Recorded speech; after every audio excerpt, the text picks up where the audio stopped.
Hey everybody, this is Perch, and I think comic books are more healthy than people think.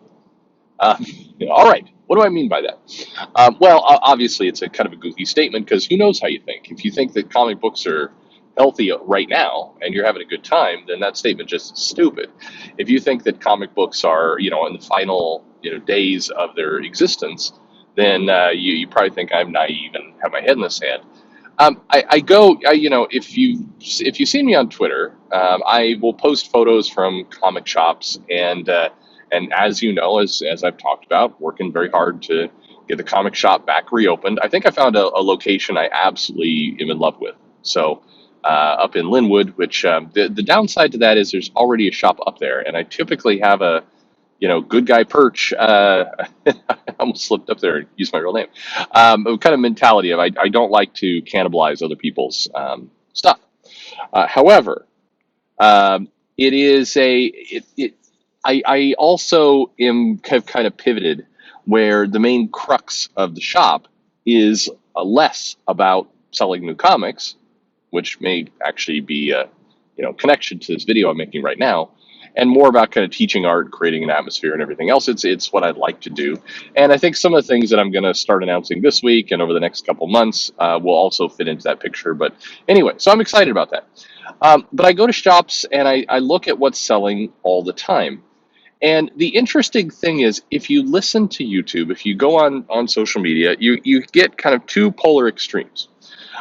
If you are on for lack of a better word, the very angry comic professionals on social media side, or the groupies that surround them, then you probably have this opinion that comics have never done better. It's kind of like that Polygon article. The comics are selling in the last 15 years are selling better than at any point in the previous 100 years, which of course is absolute factually nonsense. But that may be, kind of the perspective you have, and that the people who are complaining about it are, angry, bigoted, awful people, and they hate comics for some crazy reason. But comics are doing great, and that's not true. It's not true if you go into shops, if you go into stores, you see what's selling, you see what's not selling. That's an exaggerated and silly view. The other end of it is that comic books are rapidly plummeting to a death, that manga is overtaking everything. And that's not exactly true either. It's in the bookseller list, it's at least that point of view is slightly more true in that manga is dominating the bookseller list, as long as you take out YA and Dogman and stuff like that, which for some reason they all do. And I still don't get it. I would like to go, especially some of the big YouTubers out there who like to throw up this list of like, look how manga's kicking US Comics ass. It's like, but you took out all the YA and Dogman and stuff.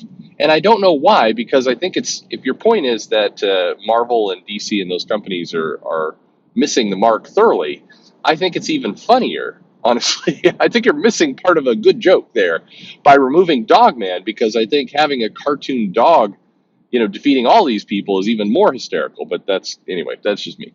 Um, it's up to you, whatever, right?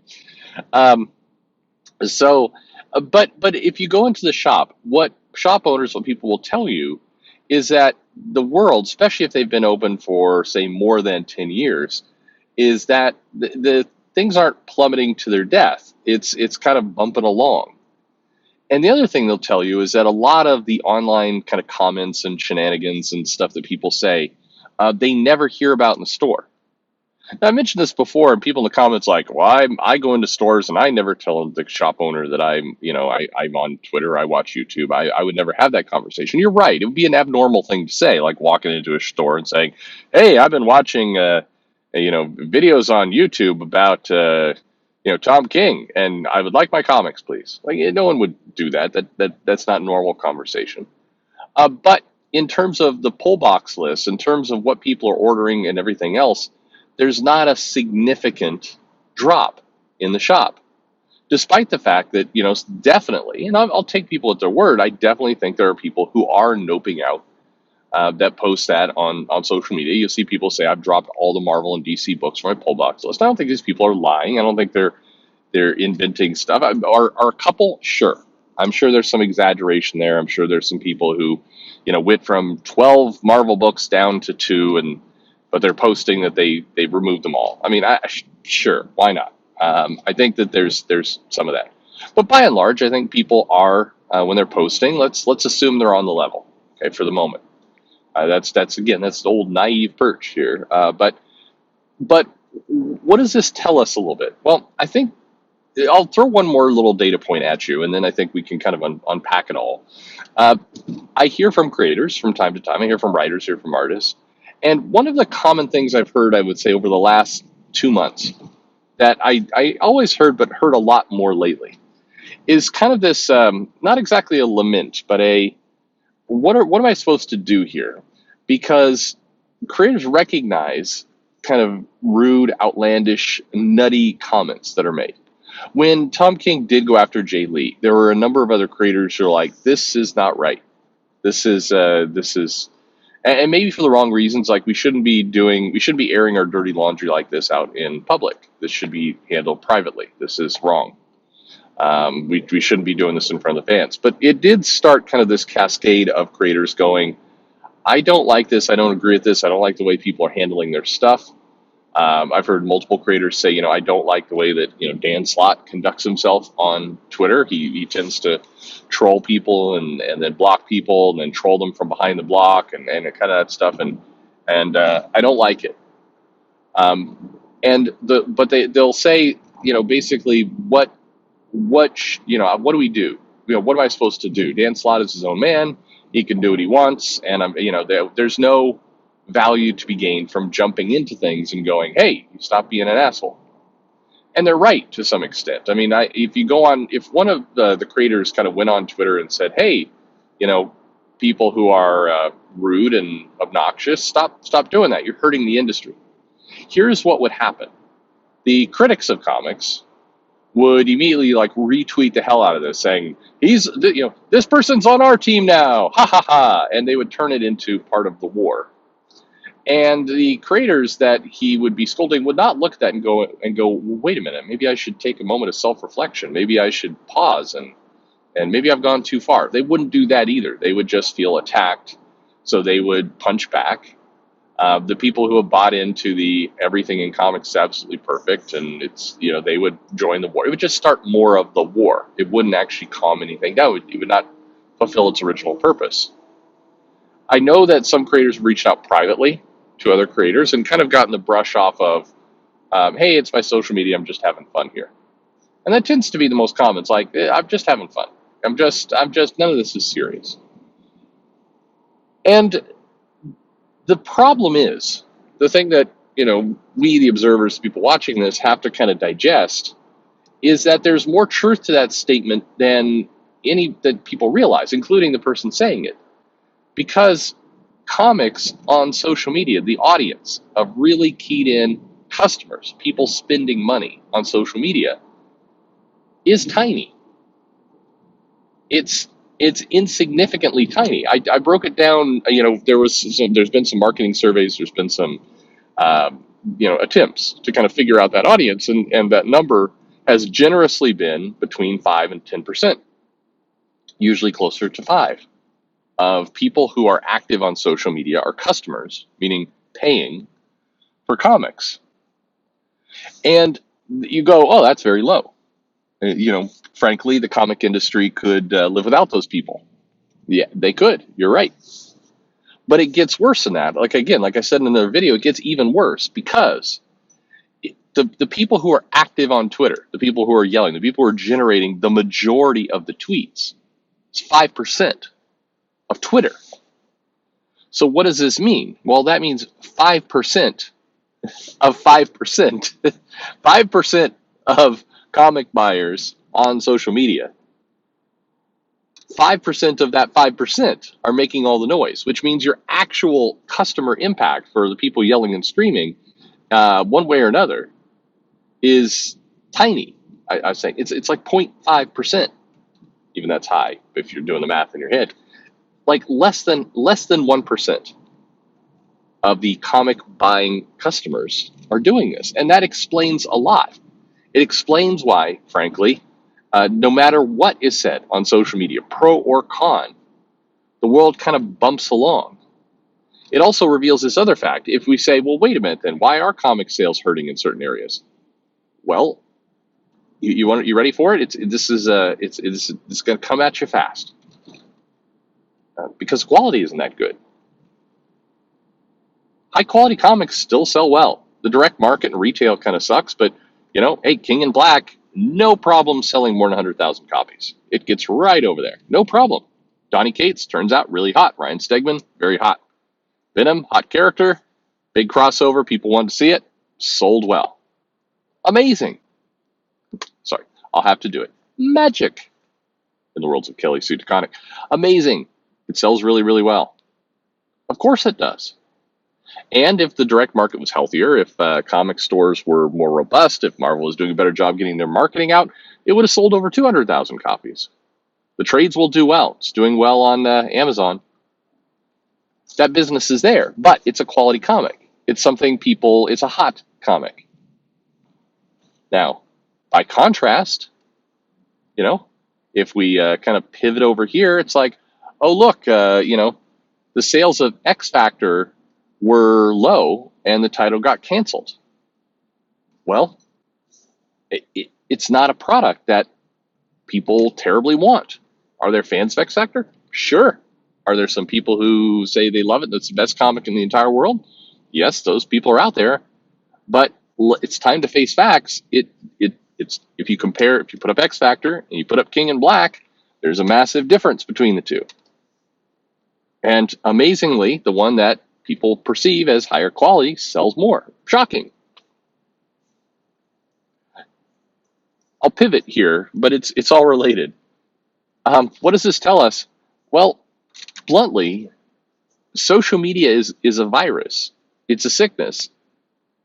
I think the people who are active on social media, the people who are caught up in the fray of this, and interestingly enough, I think both for the positive and the negative, I think the more you get caught up in all of that drama, the less interested you are in comics. If you're on the fighting for comics side, you find that the fight is more interesting than the comics, because the comics are still the same, regardless of what's being said on social media. King in Black is still a comic that people want, and X Factor is not. So whatever gets said, whether Donny Cates is nice or an asshole, whether Leah Williams is nice or an asshole on social media, those comics are still the comics. They're still the same. So the social media presence in all this is it's a virus. The more you get trapped into it, again, for love or hate reasons, the more your attention gets diverted from comics. And so if we look and we play it all out, the question mark for me becomes, does the 5 to 10% of customer buyers or active social media of 0.5%, does that number grow or shrink over time? You know what I'm worried about, bluntly? I'm worried that Twitter gets more popular, that more people get onto it, more comic readers. Marvel does a good job of encouraging more people to follow the Marvel Twitter account and join the conversation. The more that happens, I think the more they cut their own throat. If the Twitter usage goes from 0.5% to, say, 20%, I think it gets much worse, because I think anyone who gets active in that conversation absolutely starts to black pill into comics. Absolutely, they start to get tired of it. I do think it makes matters worse, because in a normal world, without all this social media nonsense, comics are selling or not selling in the comic shop based on kind of the relative quality, whether it's attracting people who actually want to read it. If you look at the top selling comics month after month, it is not a surprise. None of it is particularly shocking, ever. It's like, hey, look, the highly promoted, popular characters with the higher, named creators sell better than the ones with the lesser known, unknown creators. Marvel Voices Pride is not going to sell terribly well. Shocking. X-Men #1, the relaunch, will sell better. Again, shocking. None of it is particularly surprising. But the more people get in social media, the more people start to join this fight, pro or con, by the way. And that's the interesting thing. It doesn't really matter which side you join on. The net effect seems to be less purchasing, less engagement with the comics themselves. So regardless of the quality, if this continues to its natural conclusion, um, that's the, it's going to tip people in the wrong direction. And but for what it's worth, I think Twitter is. I think it's hit its probably its high point of the audience it's going to gather. I think it's on the decline. I think in general the kind of world of social media is kind of grasping around looking for the next big thing.